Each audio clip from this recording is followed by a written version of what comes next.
dengan data integrity.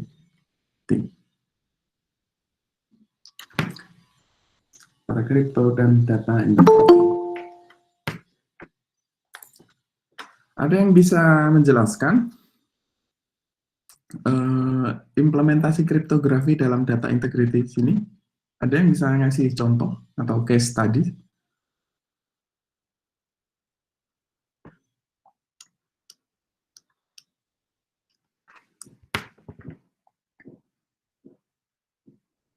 Halo?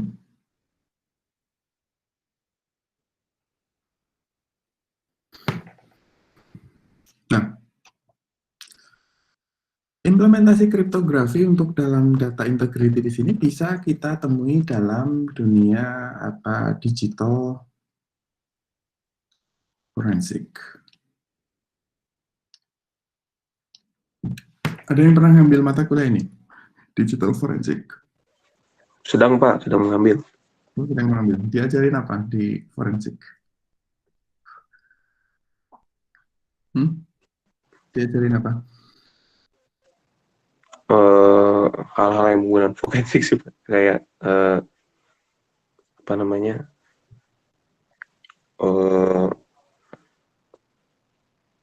bagaimana cara apa namanya,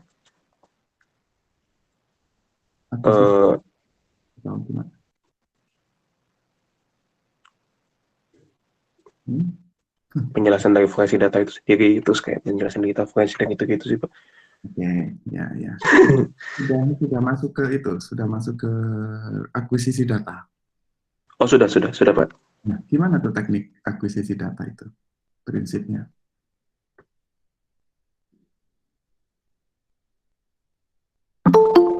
Halo, siapa tadi yang jawab? Nah, implementasi data integrity di sini bisa kita temui dalam kaidah digital forensik, ya. Nah, di sini kita bisa ambil kasus dalam teknik akuisisi data. Teknik akuisisi data. Nah, gimana sih cara teknik mengakuisisi data? Nah, let's say, misalkan di sini ada komputer yang akan dijadikan sebagai barang bukti digital, ya. Digital evidence. Nah, komputer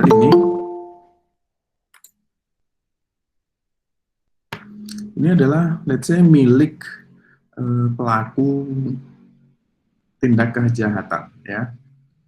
Ini komputer milik terdakwa. Dan di sini ada polisi. Pak polisi.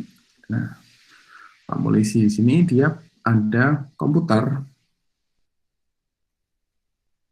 Nah, komputer di sini adalah tempat polisi ini dia menganalisa barang bukti digital yang ada di sini.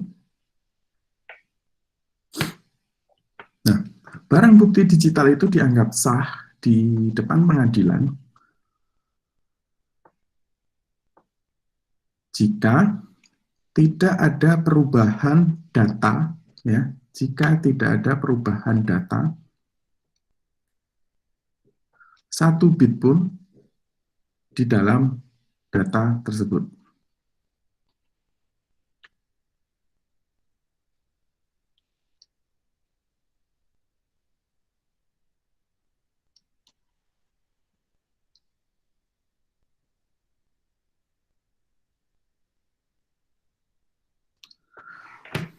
Oke. Barang bukti dianggap sah jika tidak ada perubahan data, even hanya 1 bit di dalam barang bukti digital tersebut.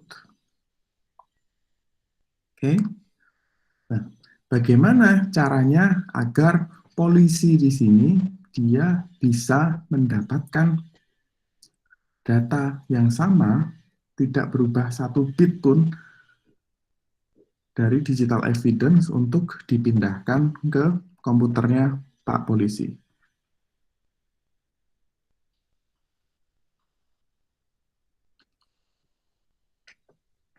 Nah, gimana kira-kira caranya?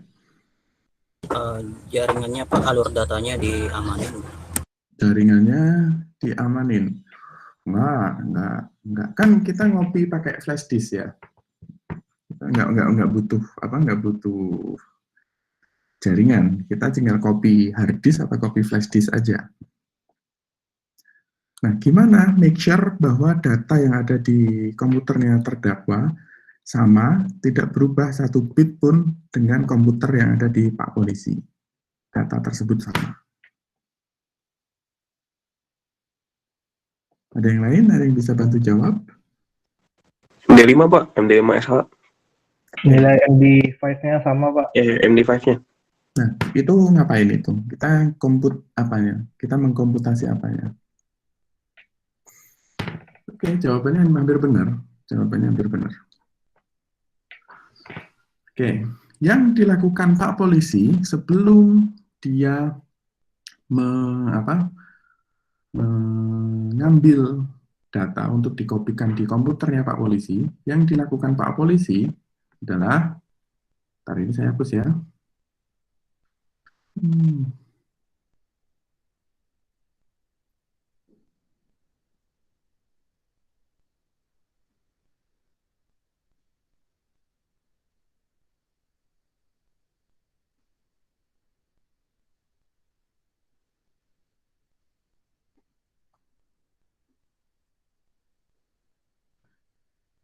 Yang dilakukan Pak Polisi pertama kali, Pak Polisi masuk ke dalam komputer si terdakwa. Ya. Nah, di dalam komputernya terdakwa di sini terdapat banyak sekali file. Ya, file A, B, C, D, E, F, dan seterusnya. Nah, Pak Polisi dia kemudian akan menghitung hash dari setiap file. Ya, Pak Polisi dia akan menghitung hash dari setiap file. Nah, implementasinya, hash-nya dia bisa menggunakan MD5 atau pakai SHA. Ya. Nah, itu dinamakan sebagai hash. Kita mengkalkulasikan hash-nya. Nah, misalkan file A, hash-nya adalah 1, 2, 3, 4, 5. B, 6, 7, 8, 9. Terus C, hash-nya A, B, C, D. Yang file D, E, F, G, H, I, J, K, L, M, N, O, P. Nah, ini adalah hash, ya. Ini adalah hash-nya.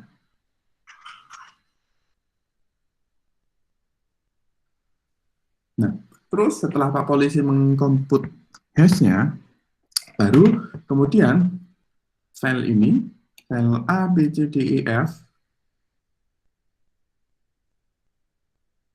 akan dikopikan ke komputernya Pak Polisi.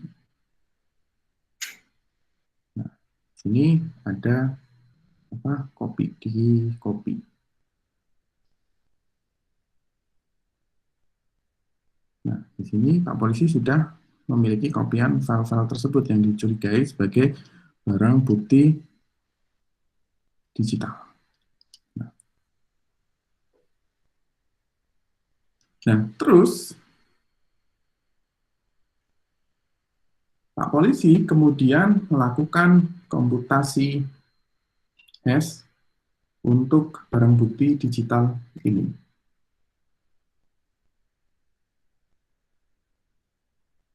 Nah, komputasinya, hash-nya, berarti yang file A, let's say misalkan 1, 2, 3, 4, 5. Yang file B, 6, 7, 8, 9. Yang C, A, B, C, D,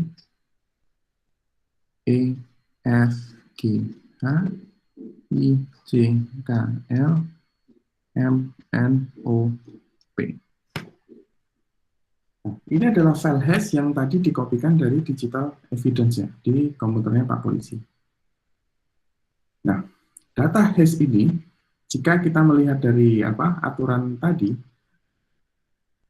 barang bukti digital dia dianggap valid jika tidak ada perubahan 1 bit pun dari komputer asal ke komputer tujuannya.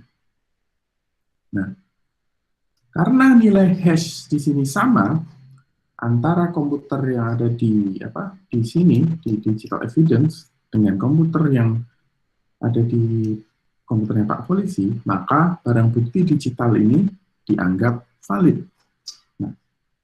Nah, barang bukti digital ini nanti yang akan diberikan di dalam proses persidangan.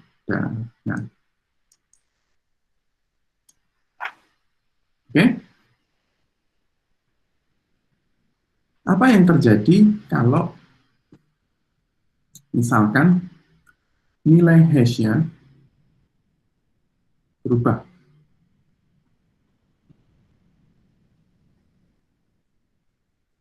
Let's say misalkan file F, ya, file F di sini hash-nya berubah menjadi Z, M N O Z di komputernya Pak Polisi.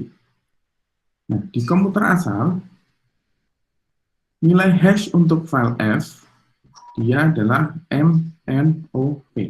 Sedangkan di komputernya Pak Polisi nilai hash untuk file F ternyata MNOZ. Nah, kalau nilai hash-nya tidak sama antara yang ini dengan yang ini, berarti file F di sini statusnya tidak valid.